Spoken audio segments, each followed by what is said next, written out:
Hello, May class, and welcome to your next PSHE lesson. As per the last few lessons, we've been looking at the Book of Hopes that we have been reading online. You've been reading it with me, and we are going to continue doing that today. So in today's lesson, we are going to be looking at, can I practice mindfulness and reflect on changes? So it's that time of week again, right? We're going to read a story from our current read, which is by Catherine Rundle, and the book is called The Book of Hopes. This is available online. If anyone does want to have a read of it, you can find it online free. If you search The Book of Hopes in Google by Catherine Rundle, and it will come up with an option where you can read it. So let's read our next letter. Our next story. So Mercaster. You won't find Mercaster on a map. Maps show rivers, mountains, and cities. They don't bother with clouds because clouds come and go. Except in Mercaster. The clouds came to Mercaster, but they did not go away again. They sat there on the roofs and in the squares and streets and gardens until it was wiped off the map. The world forgot Mercaster, and Mercaster forgot the world. If you were a Mercaster girl, like Sunny Hotspur, for instance, you'd wear your hair in the Mercaster fashion, high and curly like your own personal cloud. You'd shop or chat using Mercaster's special app, which was called Gloom. You would not go out, not without a mask and a snorkel, because inside a cloud it's wet, dull, and endless. Once, Sunny asked her mum, "My name, Sunny, what does it even mean?" "It's just one of those words that make you feel nice, but don't actually mean anything." There were a lot of words like that in Mercaster's dialect. For instance, view. There was a painting on the dining room wall in the Hotspur house called Foggy Day. It showed a foggy day. There was another called Cumulostratus, which showed thick grey clouds with streaks of golden yellow shining through the gaps. What were the streaks of yellow? "It's the painter ran out of grey and had to use a different colour," said Mum. Unconvinced, Sunny sat at her window, scanning the passing murk for a glimpse of yellow. She never saw the streak of yellow, but she did see an eye, a deep dark eye set in a wrinkle of murk, staring at her. The murk, reasoned Sunny, has an eye, so it must have a head. If it has a head, it must have a bottom, which means the murk must have an end. Grabbing her mask and her snorkel, she dashed outside. The moment she opened the door, she could hear something breathing. "The murk has a voice," she said to herself, and wondered if she could talk to it. That moment, something sniffed at her. Then, as if she was a flower, picked her up and hoisted her into the air. You would have known right away that this was an elephant and that it was lifting her with its trunk. High into the damp air she rose until she was, yes, above the murk. The sky was blue, the distance was green, and sometimes blossom white. Above her head, streaks of yellow. The elephant waved her around in the air. What was it doing? What did it want? "You're lost," yelled Sunny. "You're lost in the murk, like us. You want me to find a way out?" She could guide the elephant out of here and leave the murk forever. But what about everyone else?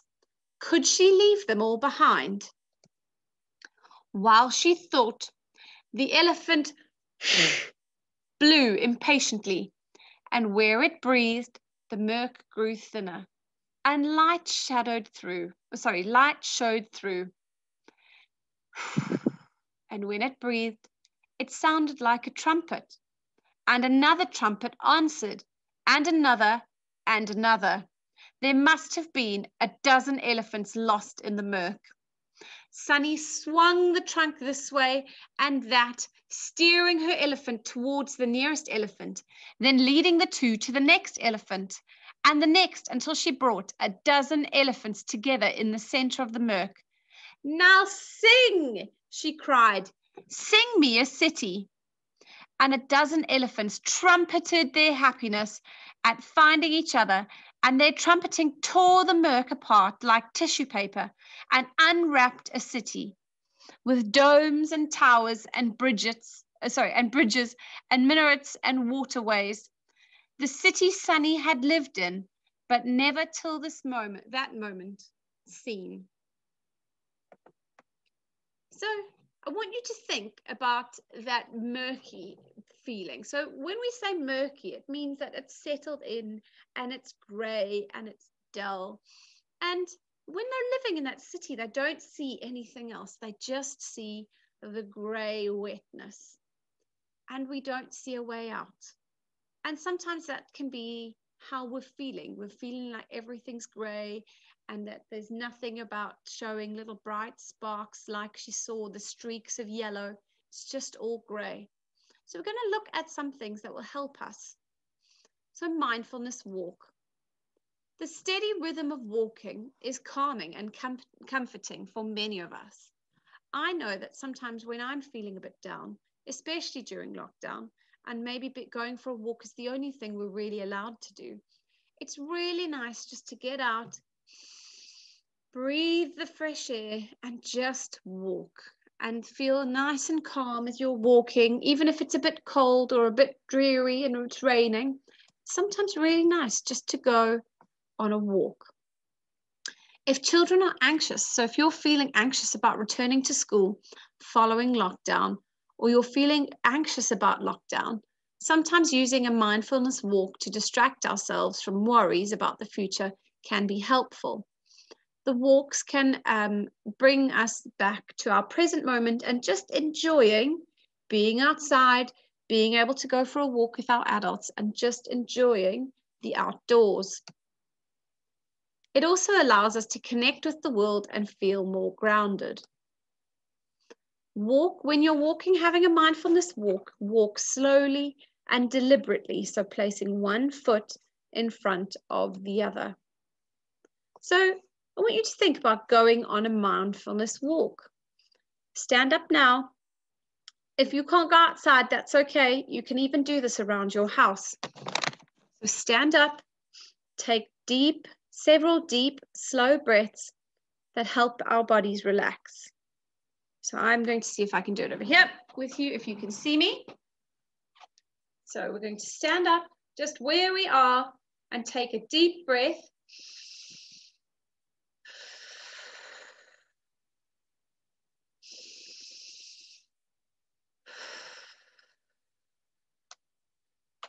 Okay, so now I'm ready to go on my walk. So I'm going to soften my focus so I'm not staring off somewhere. I'm just gently looking ahead of myself. You can look at the ground in front of you. We can just look ahead where you're walking. Give it a smile. So even though sometimes we're feeling a bit down, if we put a smile on our face, it sometimes really is helpful and it signals your brain that something nice is going to happen. And then walk slowly, one foot in front of the other. Focus on the movement going into each. So focus on each foot going forward and the other one lifting up. Maybe your arms are moving a little bit. Just really focus on your body movement as you move around the room or as you are moving around outside. And while walking, I want you to pay attention to what you can see, what you can smell, and what you can hear. You can stop from time to time to notice interesting objects or sounds. I know sometimes if there's some flowers that I walk past, I like giving them a smell just to see what they smell like, giving things a feel. Just taking pictures in my mind and things that I can help remember and just enjoy. At the end of your walk, stop and stand still again and take another few breaths.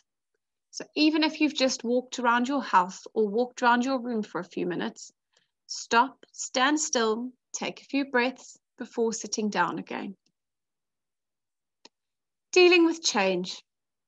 We're dealing with a lot of changes right now, and we've got some activities to help us to think about the positive and the negative sides of change, because we do need to look at both sides.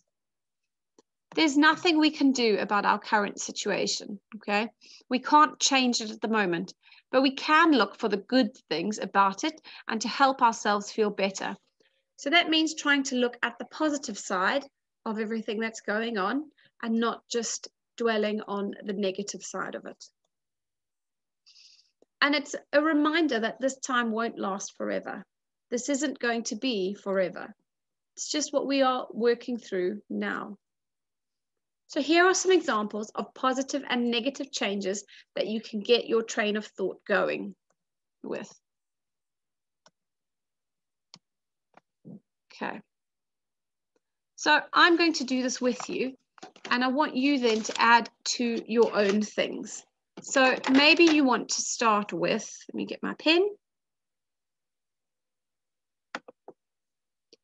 Right, a negative. We are stuck indoors because everything's in lockdown. A positive maybe is that we are allowed to go outside. We can do exercise. And we're allowed to go for walks.